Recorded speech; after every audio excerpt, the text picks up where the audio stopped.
হাতে ধরা প্রতীকী অনশন কর্মসূচি লেখা কার্ড, পেছনে অভিযুক্তের ছবিসহ বিস্তারিত ঘটনা লেখা পোস্টার আর স্পিকারে অনবরত বাজছে রেকর্ড করা আকুতি।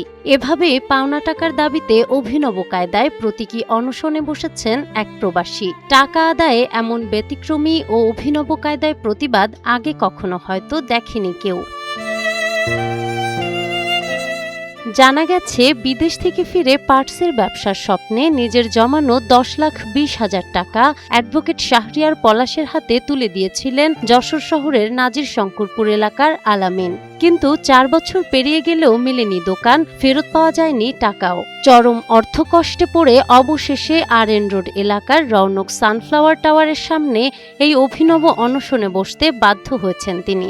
ভাই, আমি বিদেশ থেকে একেবারে চলে আসছি। আমার এই সম্বলই এই টাকা। এখন আমি অসুস্থ, এই অসুস্থ অবস্থায় এই টাকা দিয়ে ওষুধ কেনা লাগবে, বাকি টাকা দিয়ে আমার বাচ্চা কাচ্চা নিয়ে কাজকর্ম করে খাওয়া লাগবে কোনো একটা কিছু করে। এখন আমার এটা কীভাবে ওঠানো যাবে সেই ব্যবস্থা আপনারা একটু করে দেন।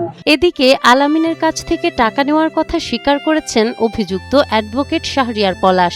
শরিকদের বিরোধ ও পারিবারিক বিভাজনের কারণে টাকা ফেরত দিতে দেরি হচ্ছে জানিয়ে শীঘ্রই তা পরিশোধের আশ্বাস দেন তিনি। সমস্যাটা হচ্ছে যে ওই দোকানটা অদ্যাবধি রেজিস্ট্রি হয়নি প্রশাসনিক জটিলতার কারণে, যেটা আমাদের ধারণার বাইরে ছিল। আমার আম্মা বেঁচে থাকাকালীন করলে এটা হয়তো বা হতো। আম্মা মারা যাওয়ার পরে এখন আমার যে অন্যান্য শরিক তাদের লাগবে, কিন্তু আমার অন্যান্য শরিকরা এইটাকে মোবিলাইজ করে অন্য পথে নিয়ে অভিযোগ। আর আমি তো এই টাকার ব্যাপারে কোনো সময় অস্বীকার করিনি, তবে আমি বলেছি আমার শরিকদের সহায়তা নিয়ে এটা হাত বদল করে টাকাটা দিয়ে দেবো। এক পায়ে রড আর শারীরিক অসুস্থতা নিয়ে দেনার টাকা উদ্ধারে অনশনে থাকা আলামিনের এই অভিনব প্রতিবাদ যেন একদিকে আকুতিও। পাওনা টাকা ফেরত পেয়ে আলামিন আবার স্বাচ্ছন্দ্য জীবনে ফিরবেন এমনটাই প্রত্যাশা স্থানীয়দের।